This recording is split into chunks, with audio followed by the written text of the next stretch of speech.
Okay, ladies and gentlemen, the conversation continues. Good morning, everybody, and welcome to CANTO Conversations. My name is Julian Wilkins, working for Digicel Group as Government Relations and Public Affairs Director, and also I'm the former chairman of CANTO. I will be your moderator this morning. We are honored to have a minister from the government and Republic of Trinidad and Tobago. With us this morning, we have the Honorable Allyson West, Minister of Public Administration and Minister in the Ministry of Finance. Minister West will give us a ministerial perspective on COVID-19, as well as discuss some of the challenges and opportunities this pandemic has created. Senator the Honourable Allyson West was appointed Minister in the Ministry of Finance on June 30th, 2017, and Minister of Public Administration on August 14th, 2019. Senator West is a former partner and territory tax leader in the Tax and Corporate Services Department of PricewaterhouseCoopers in Trinidad and Tobago. She's a senior member of the Law Association of TNT and registered to practice law in TNT. Minister Allyson West, welcome to CANTO Conversations webinar series. Minister, the format is that you and I will have a conversation and then we'll take a few questions from our viewers. To our viewers, please remember to post your questions in the chat and please mute your microphones. Minister, we know that you have a busy schedule, so we will only take an hour of your time. We finish promptly at 11 a.m. So Minister, my first question, how has COVID-19 affected Trinidad and Tobago in general? Good morning, Julian. It's a pleasure to be with you this morning. COVID-19 has affected Trinidad and Tobago significantly, as it has the rest of the world. Just before COVID started, we had a challenge with our energy prices. As you know, Trinidad and Tobago is heavily dependent on energy revenue. That's right. And yes. The prices, because of the trade war between the large parties involved in that sector, the prices of oil crashed around that time. And so we were having an economic challenge dealing with that. And then in comes COVID, which added to the economic challenge. So that fortunately we had a health sector that was on top of it. The Minister of Health and his team were monitoring the situation from the start of what was happening in China, and we moved really early to put things in place so that while we have had to channel a lot of resources to support this fight against the pandemic, the Ministry of Health has done, and the government has done very well in controlling and keeping things from escalating. So that at the moment, we have had a few deaths, unfortunately, and we continue to pray for those families. But most of the cases that we have identified have been treated and people are home, and we are continuing to control how we let people into our borders and how we deal with the cases to prevent a widespread health impact on Trinidad and Tobago. So in doing that, we decided to go into lockdown. We didn't declare a state of emergency, but we did stop all but essential services from operating, ask people to stay home, employ the social distancing, the wearing of masks, and we have been fairly successful in keeping things under control. But it has had a significant impact on the economy because while people stay home, of course, we have to provide them with financial support and other support so they can continue to keep life and limb together. Yes, Minister, I should let you into a little secret. I love Trinidad. I'm based in Antigua. Of course, that's my home. Uh-huh. The home is definitely Trinidad, and it's so heartening to hear. And actually, I think Trinidad has got a lot of kudos for the way that you locked down quite early. I think, could you speak a little bit about that? Yes, there was a report that was issued about 3 weeks ago that indicated that Trinidad and Tobago leads the countries in the world in how it treated with the COVID challenge. And we are really proud of how the Ministry of Health has dealt with it and how the government in general has dealt with it. We have kept the citizens informed by what was previously daily updates, letting them know what we were doing, what is expected of them, how we are moving forward to keep them informed and to keep them safe. And we have now reduced those to every other day, but we continue to liaise with the public. And I think the Ministry of Health really must take a lot of, and the Prime Minister must take a lot of credit in how we treated with this challenge. No, that's very good to hear, actually.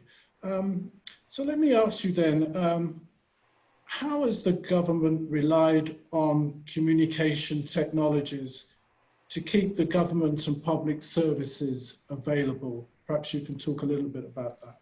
Sure.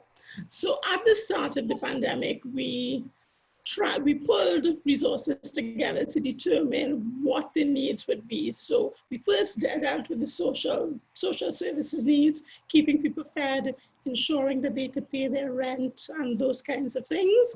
And then we thought we have to keep, one, in touch with people, and two, we have to keep the essential services working while we social distance, while we stay apart.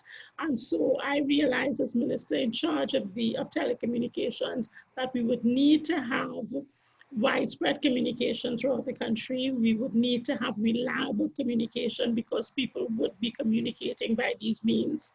So I got together with the Telecommunications Authority and the service providers and asked for their support, and they gave it readily. So we provided additional spectrum to the main service providers so that they could ensure that we had as wide coverage as possible throughout Trinidad and Tobago so that our citizens could keep in touch, keep informed of what's going on, and so that the strength of the signals would be robust enough to accommodate the increased levels of communication via our telecommunication system. And I must say that all the parties worked very diligently to support us, and we have been managing to keep things going largely through using those platforms. Oh, well, I have to say that the move to provide additional spectrum, coming from an operator like myself, that's excellent. I think that's a really good decision on the part of government, and a good example as well for the rest of the Caribbean. So as an operator, let me just say thank you for the initiative that really helped us in terms of keeping up our network. So let me just ask a related question. So the COVID-19 pandemic has, more than anything in recent history, highlighted the benefit of collaboration between operators, regulators, and government. From accelerated spectrum allotments, which you've actually in Trinidad, to free temporary spectrum, as well as a moratorium on customer deactivations for debt, and the waiving of late payment fees, which I know operators have done throughout the region. So do you anticipate a continuation of this relationship moving forward? And what do you think is required of the players mentioned to facilitate and guarantee this way of working. Okay, so our service providers were very accommodative. As I said, we met with them and we said people are going to be challenged and we need to have them able to communicate and to receive information. So we asked them to facilitate that in, as you indicated, waiving ceasing their termination activity, waiving penalties, accepting late payments without penalty and that kind of thing, and they have been very accommodative. I think one of the things that the Prime Minister recognized from early on and indicated to the public is that we could not successfully combat this pandemic and continue to operate unless everybody got involved, everybody shared the burden, and everybody contributed. So we reached out to our service providers and indicated that to them. I don't know if you know, but the Prime Minister put together a very high-powered team of people to look at the immediate impacts of COVID, how we deal with it, and how we reopen the economy in a way that's safe. And that was phase one. And in phase two, what this team is doing is looking to see how we develop and grow the economy post-COVID. And what we have come to terms with, private sector, public sector, academia, are all represented on this committee. What we have recognized is that this challenge is something that we have to continue to face together. So continued collaboration is key, both in the area of telecommunications and in all other areas of the sector. So we are putting together this go-forward plan that is hinged on the principle of collaboration and continued involvement of all sectors to get us to the right place. Okay, is it possible to expand a little bit on that go-forward plan? Sure.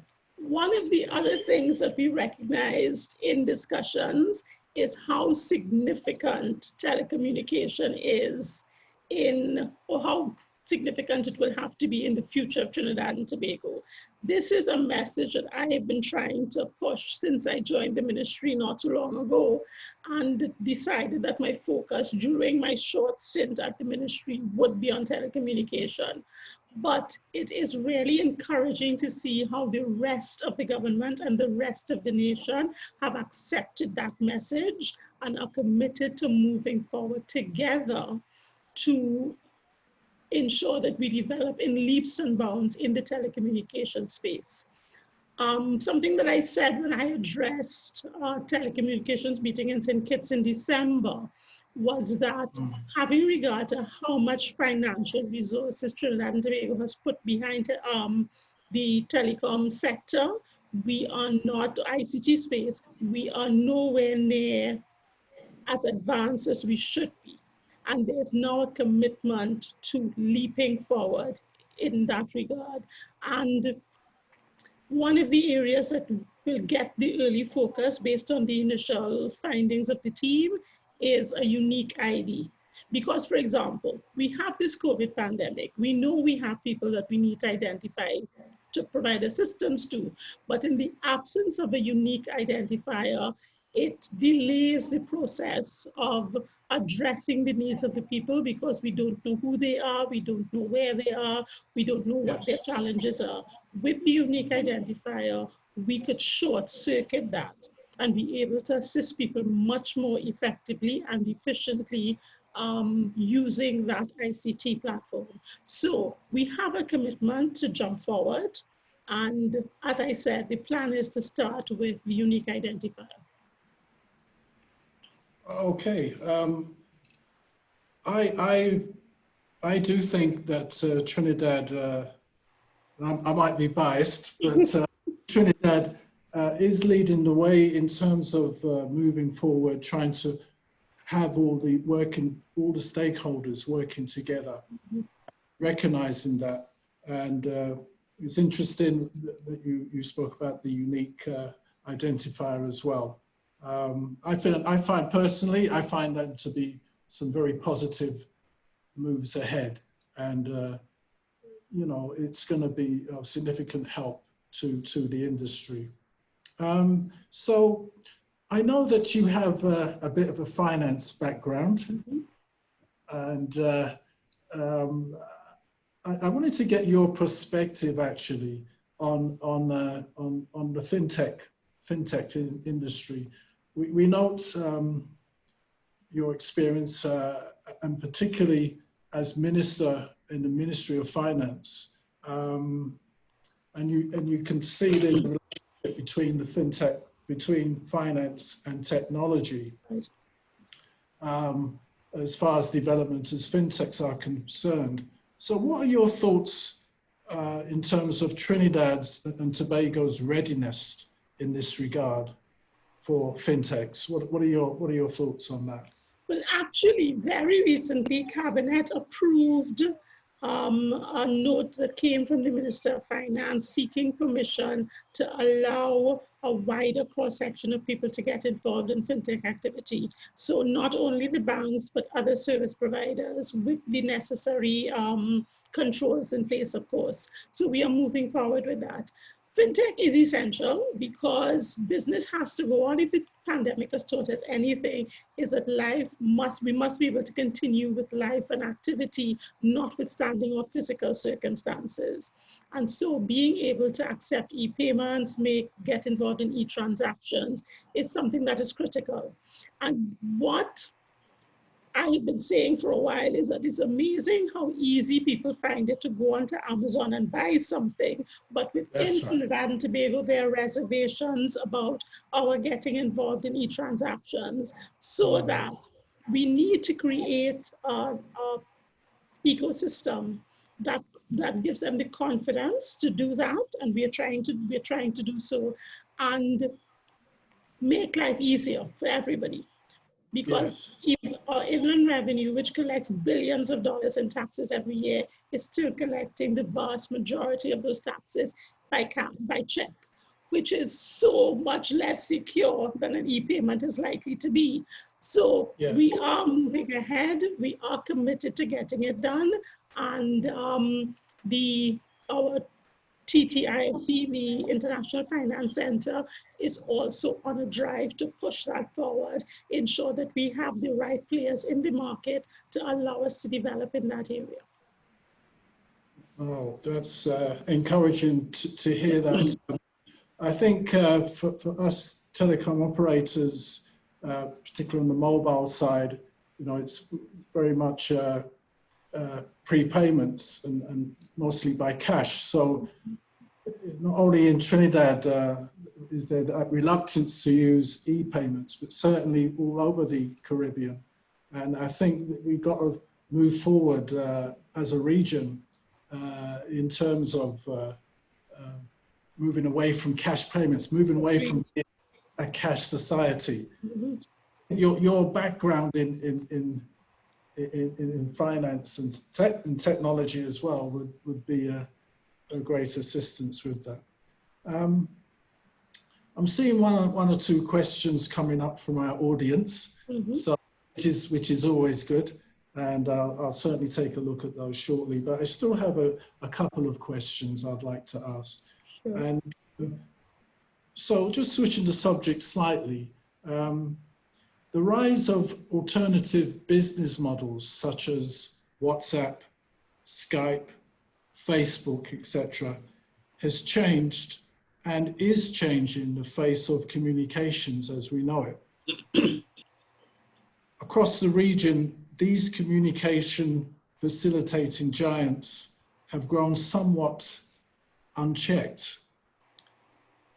And so what are your thoughts on the unregulated growth of these conglomerates, as I would call them, these giants across the region?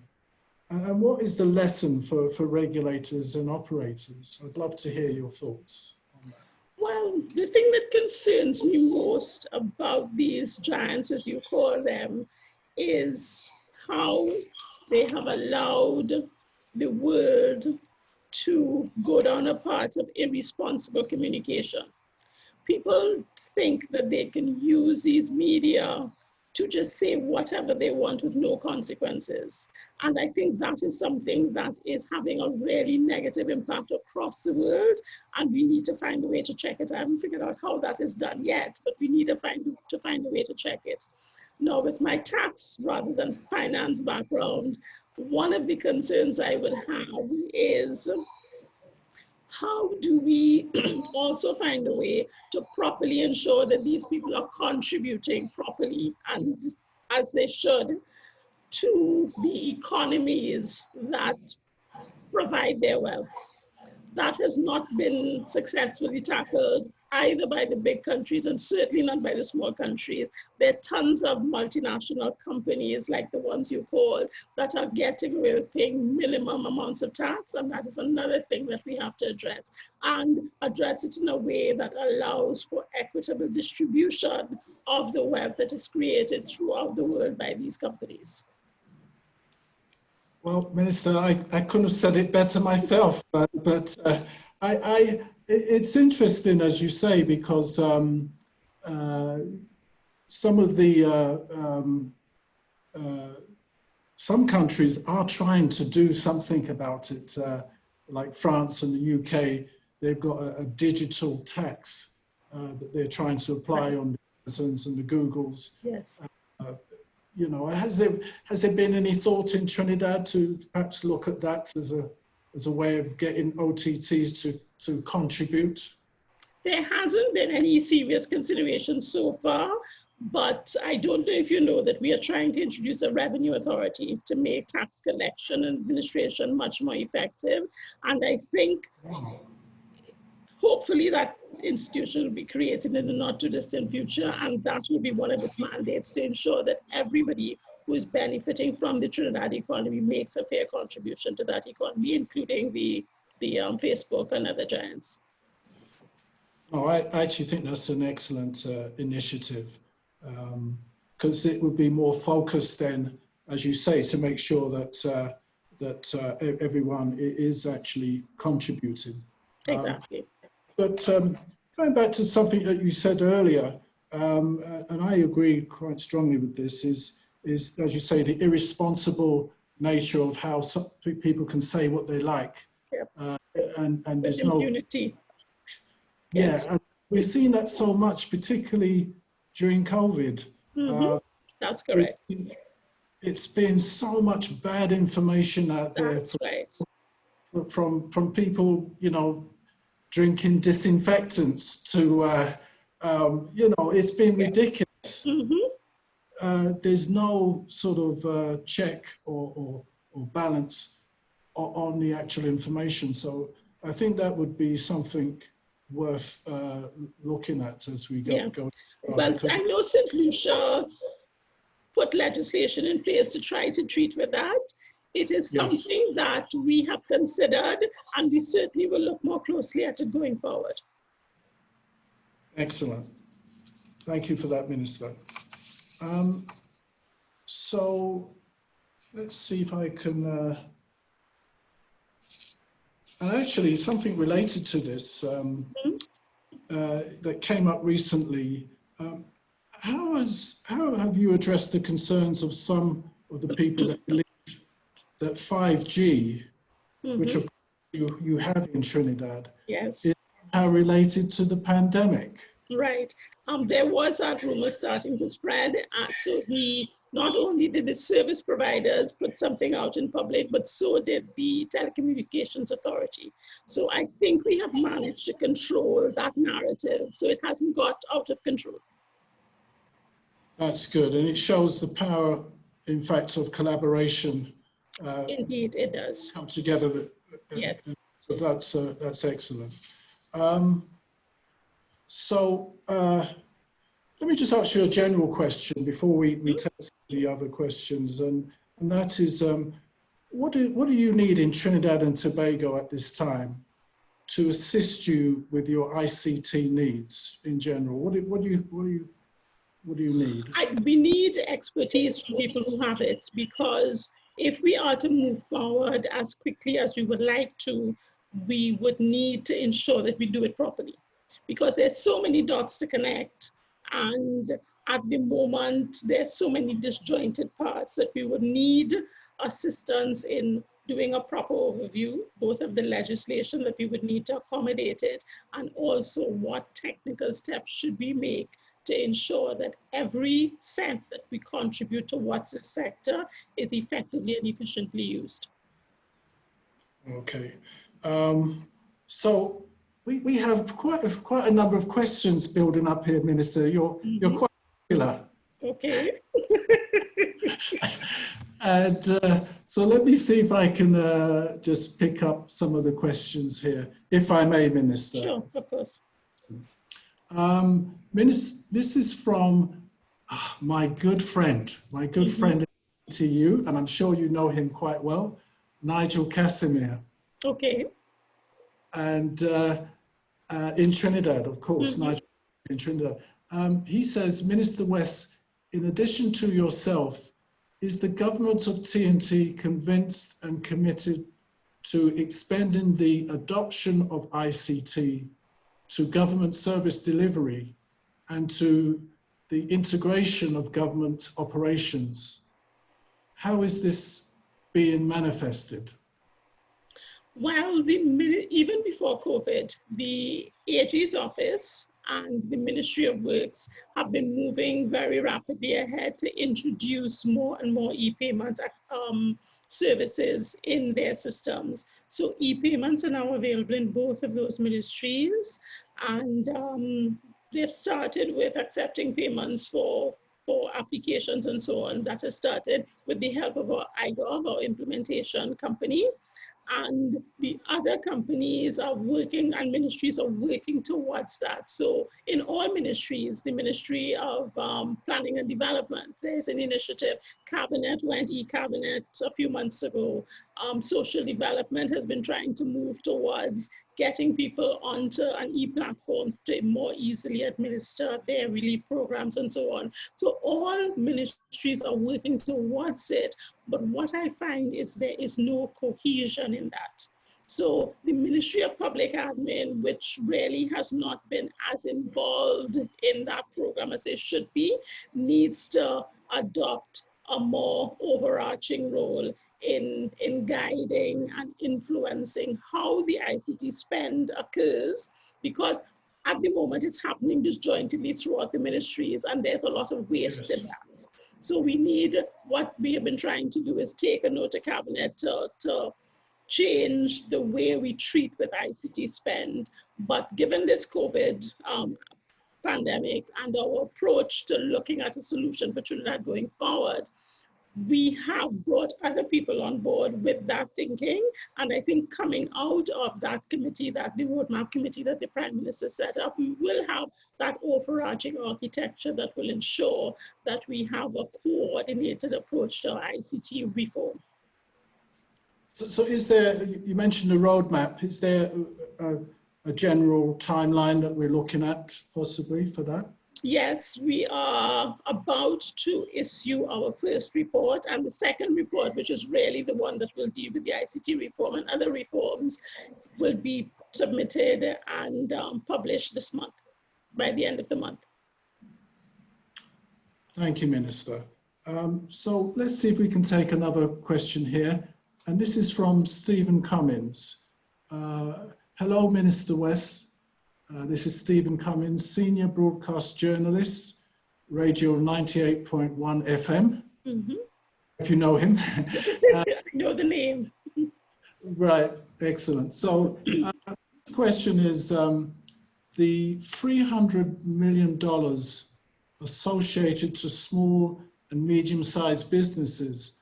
How can these businesses, or what is the process to gain access to this allocation? What are the criteria?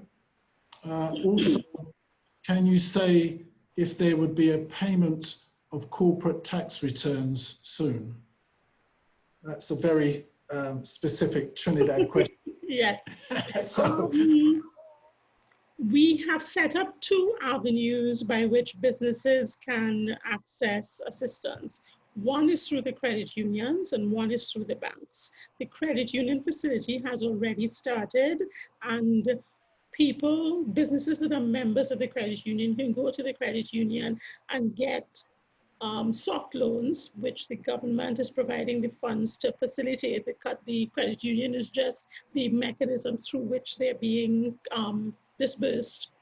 They can go and get soft loans from the credit union with a moratorium on repayment. And that, as I said, that's already started. The second initiative is through the banks.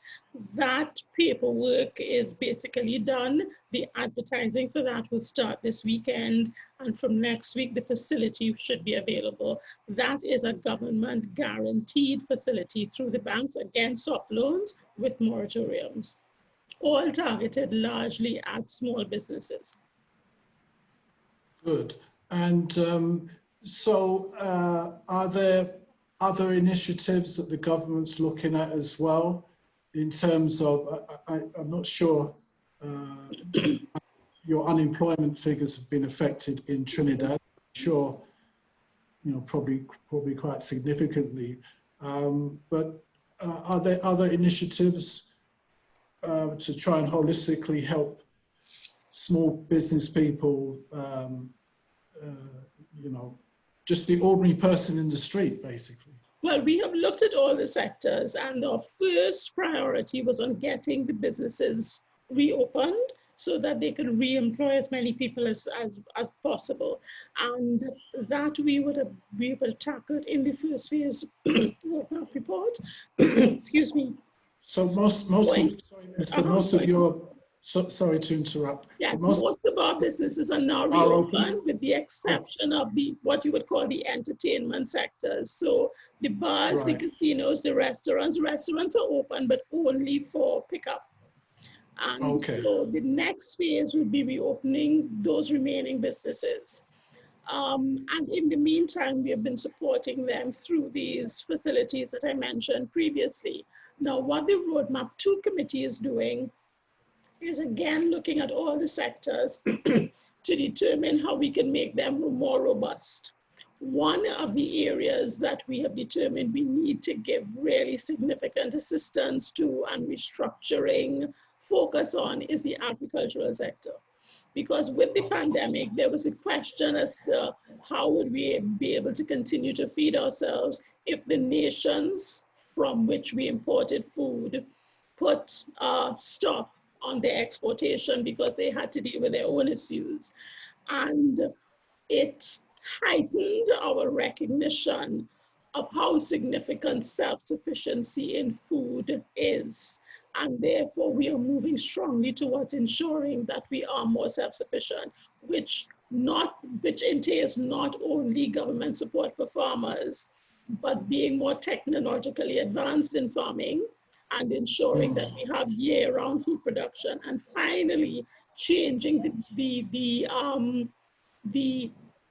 desires and wants and demands of our consumers. Because at the moment, there's a heavy focus on imported fare, and we need to shift that towards more local fare. So one of the things I said in my committee is I would be happy if I never see another French fry in Trinidad and Tobago, and instead we have sweet potato fries and cassava fries and breadfruit fries.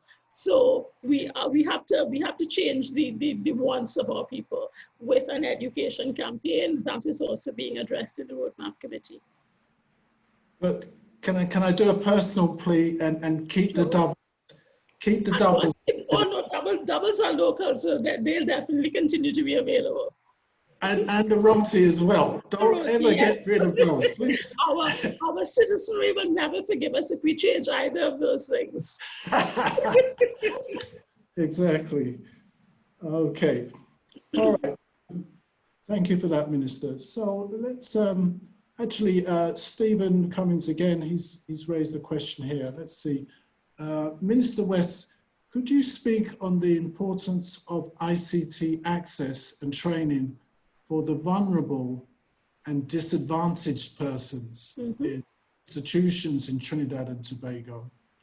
What are the plans for assisting, for example, the disabled community in ICT access? And I would imagine that may even be more of a challenge during this pandemic situation. And then he goes on to say, Minister, can you also say what could be the real financial impact that COVID has had on the Trinidad and Tobago economy? Well, I guess there's two separate questions there. Right, indeed. We'll talk about, maybe you could talk about the vulnerable in our society. Okay, so we have a few programs to treat with access to the population in general and also to the disabled population. We were supposed to have launched a program where we provide heavily subsidized units to the disabled, hearing and visual, to allow them to more easily communicate. And that was stopped by COVID, but that should be launched in the not too distant future. So we will be providing devices to allow these people to communicate.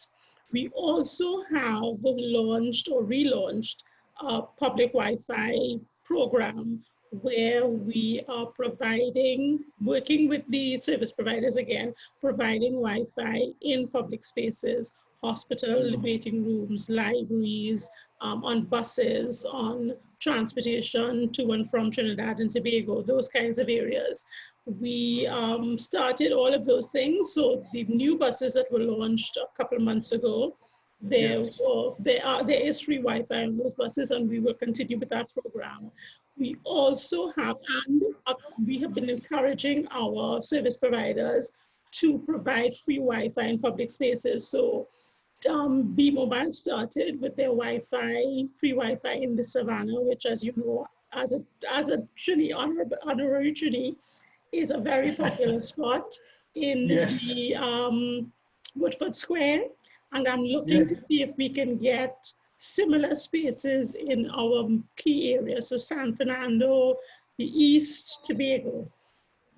We also, in terms of educating people who have not grown up on this technology, we have at the moment 6 what we call ICT access centers where people can go to not only to get free Wi-Fi, but to get access to devices if they don't have their own, and also to be trained in using the devices.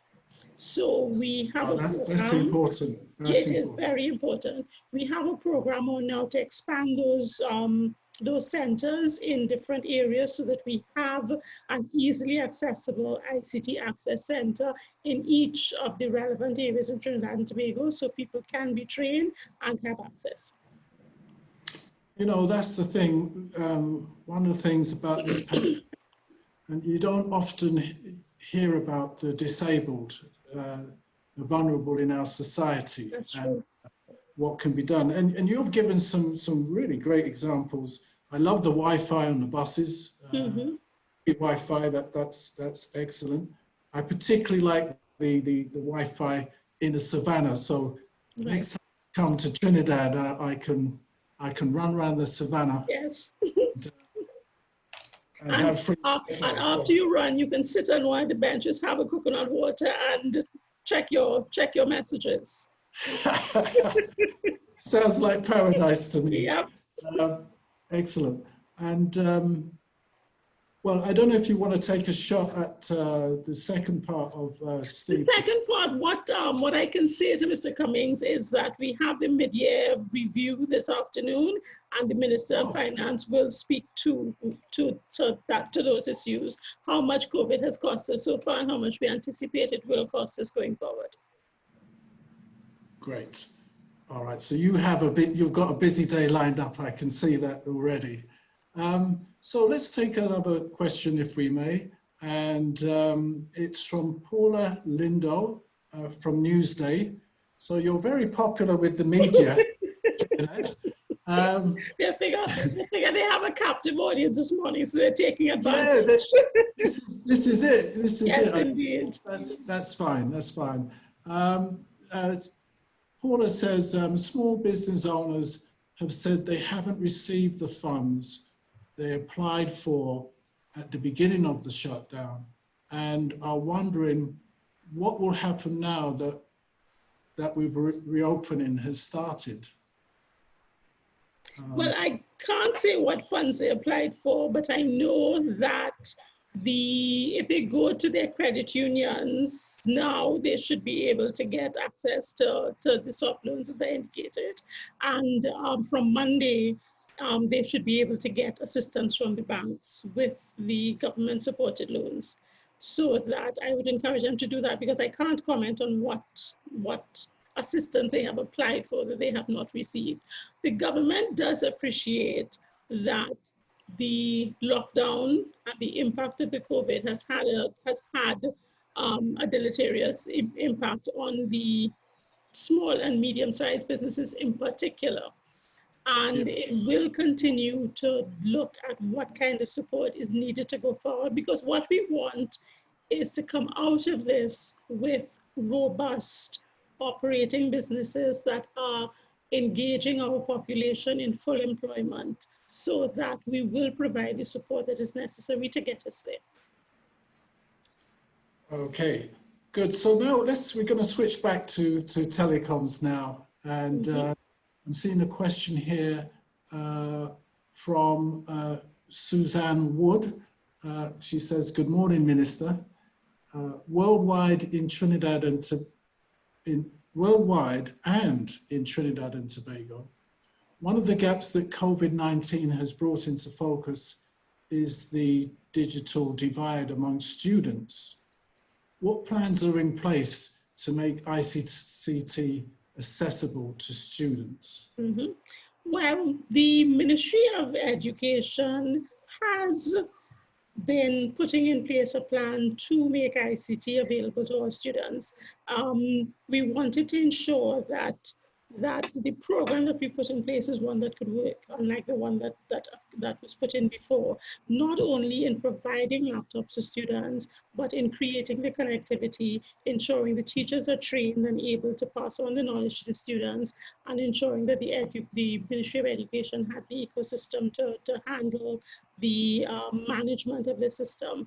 They had advanced quite far along that path when COVID came upon us, but not to the extent of having each person the challenge during the period, and which is why we had to use different fora to ensure that we could continue educating our children while they stayed at home.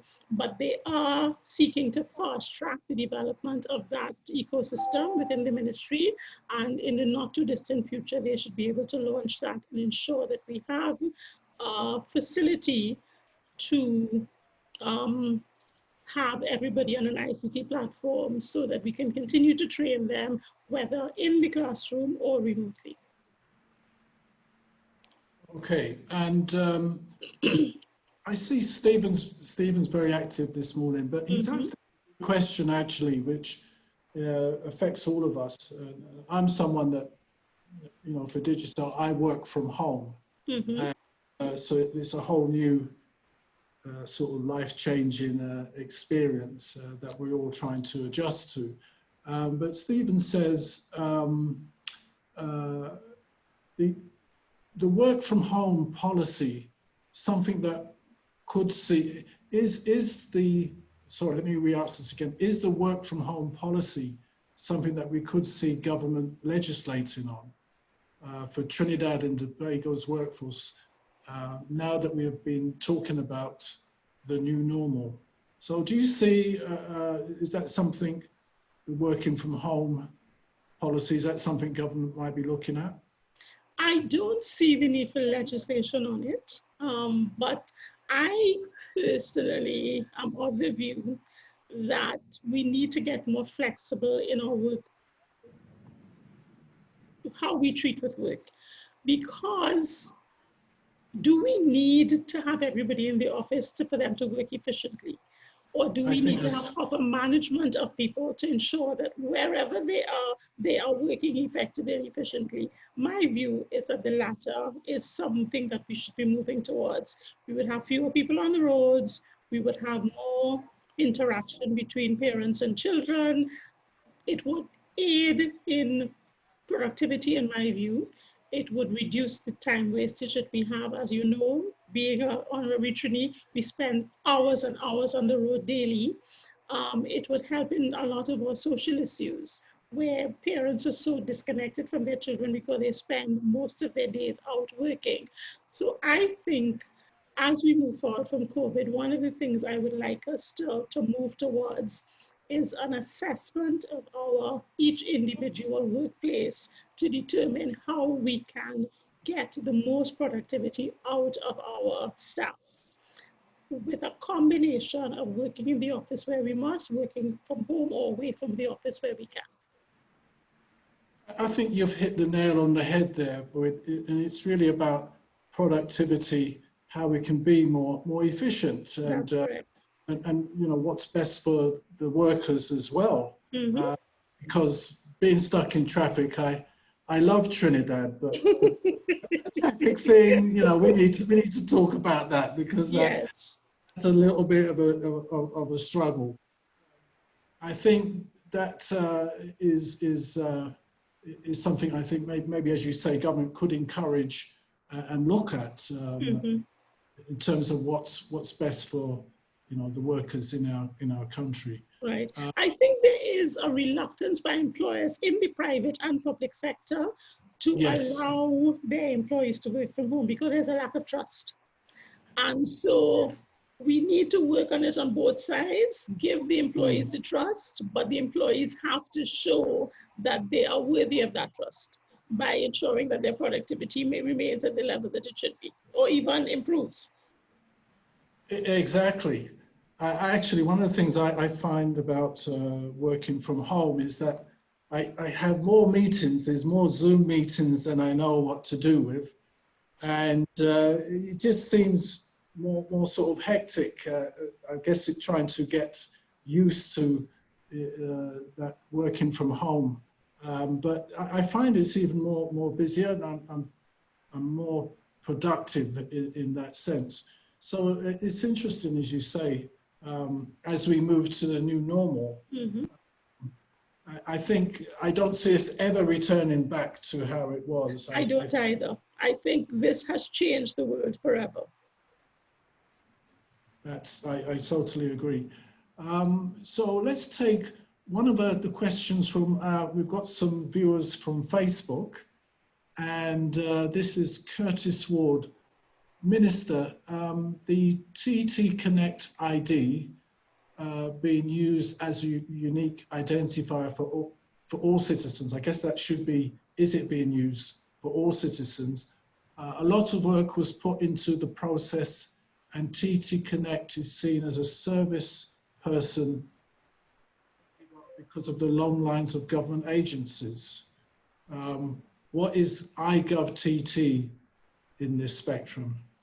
That's a very... IGovTT has been involved in the discussions. One of the things we will look at in determining how we move forward with the unique identifier is TT Connect the right platform? At the moment, I don't have any reason to believe that it's not, but how do we improve the efficiency and effectiveness? And I don't know if we will use the TT Connect IDs that we are currently using or move to a new system. That depends on what advice we get from the people who are more knowledgeable in this area. But TT Connect has started the work. It's been very slow, but it's up to the government to fast track that work by tying more government services to the unique identifier. So we have to get to a place, I would suspect, where we say, if you want a government service, you have to use this unique identifier to drive more people to get there. At the moment, it's largely used for tax returns, for online tax returns, which are not compulsory, and therefore the uptake has been slow. Okay, I think that's a really good way actually to introduce it. Yeah. I've got another question here from our friend Nigel. Mm-hmm. Minister, CARICOM heads of government in 2017, so that's before your time, I think, approved a vision and a roadmap for a single ICT space. Is Trinidad and Tobago progressing this initiative? Does TNTC benefit from Caribbean collaboration and collective action as regards ICT development, procurement, and implementation? Well, I think you've touched on that a little bit earlier? Yeah, the answer to that is yes. Trinidad and Tobago definitely sees a benefit. I think if we get together to procure, for example, it can only work to our benefits as we expand the size of the market. Something, for example, that I think we need to look seriously at is cloud space. Rather than Yes. purchasing cloud space outside of the Caribbean, why don't we get together and agree that this country or these countries will be the provider of cloud space for the Caribbean. We will agree on protocols for security so that we all feel more comfortable and we are less likely to be concerned about disconnection from the cloud space in case any global issue occurs that impacts on that. So I think there are lots of ways that we can work together. One of the things when I had my last meeting with the CARICOM ICT subcommittee is we discussed the issue of roaming charges throughout the Caribbean and how do we get the service providers to move away from that to make free trade and communication easier within the Caribbean. So we are working, but it's just that it's slow. Things that have to happen in a Caribbean space are slower than things that happen on the national space. And on the national space, we're slow enough. So that we have to find a way to accelerate the implementation of the plans that we have come up with. Okay. Well, actually, I'm fortunate enough to work for Digicel Group, so I look at things from a regional perspective, and I really would long to see the region harmonizing in a number of areas and moving forward, because I see a lot of good things being done in Trinidad. I know a lot of good things are being done in Jamaica, but it's trying to get that harmony and to move forward. I think that's always the challenge. So the time is actually 10:50, so we can only one or two more questions, and I know you might be wanting a drink of water because you're chatting all this time, you know. But this is from Derek Cornwall, and he says, "Good day, Minister West. Are there any plans going forward to develop a national data strategy for Trinidad and Tobago?" It's kind of a general question there. Is that something that the government have been looking at, a national data strategy? I'm not sure what he means by that. Data protection, we're certainly looking at a national strategy.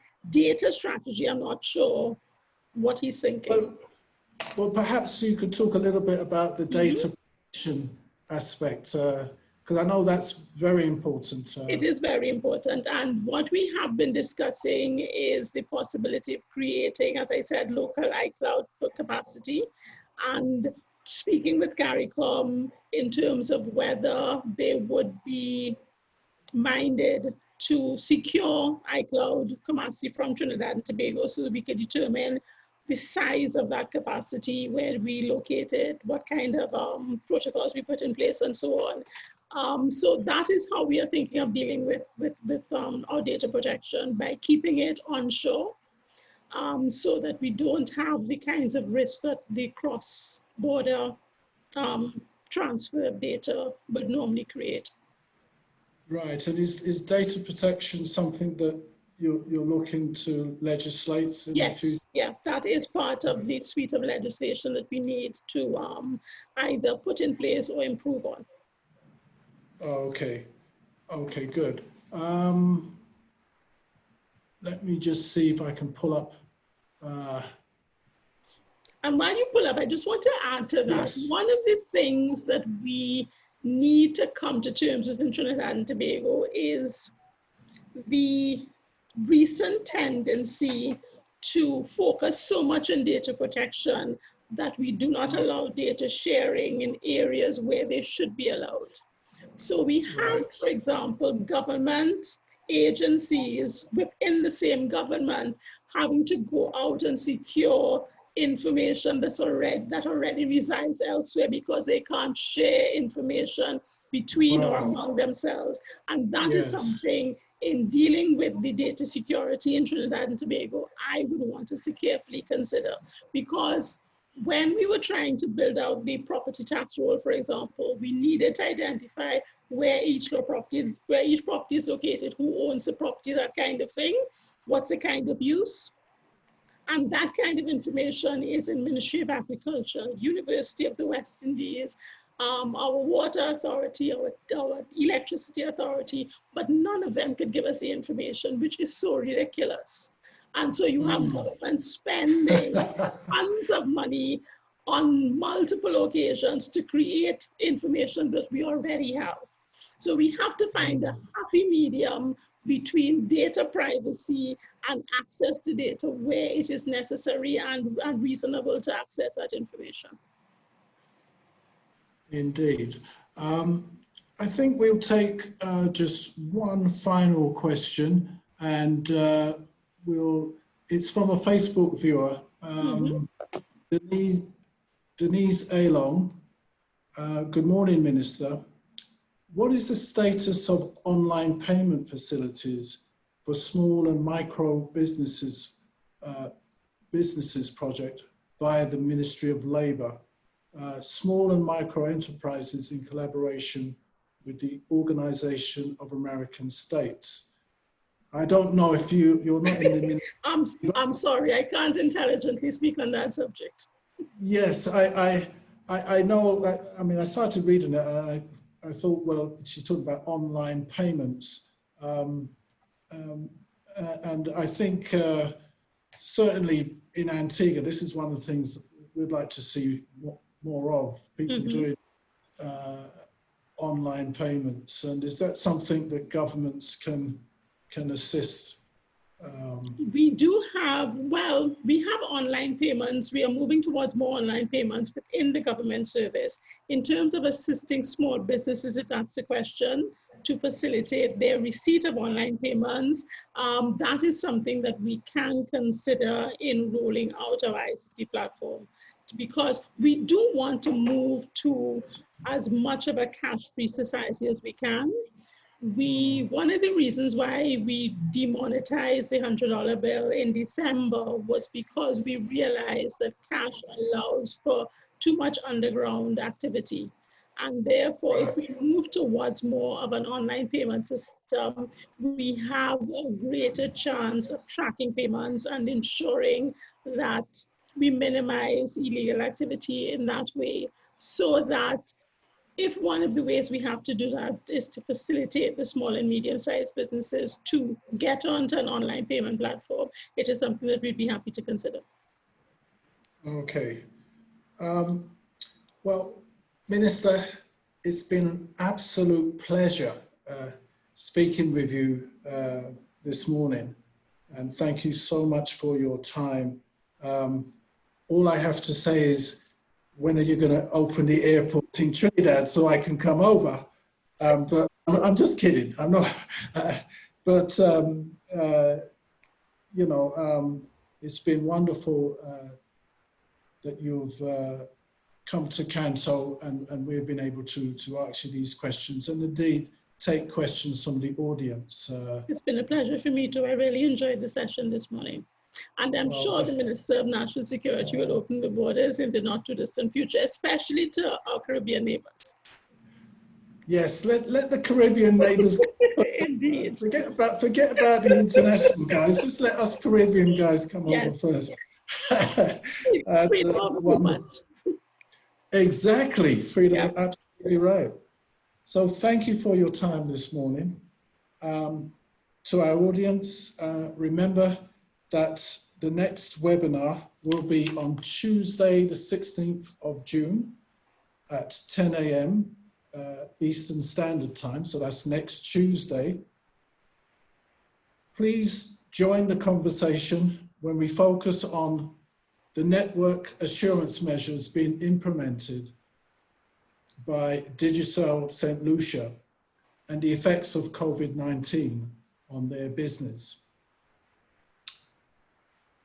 Our guest for the session will be Sayo James Alexandra, CEO Digicel St. Lucia. So she'll be our speaker next Tuesday.